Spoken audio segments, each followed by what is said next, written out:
Hello বন্ধুরা, দেখো আমার ছেলে মাংস রান্না করছে। কষা হলো, কষা হয়ে গেল, রান্না করছে।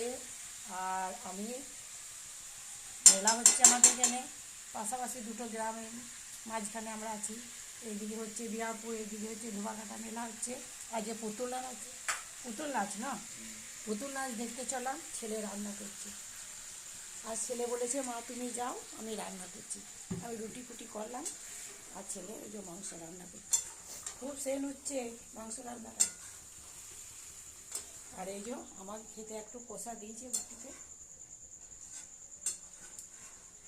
ছেলে রান্না করুক, আমি পুতুল নাচ দেখে আসি।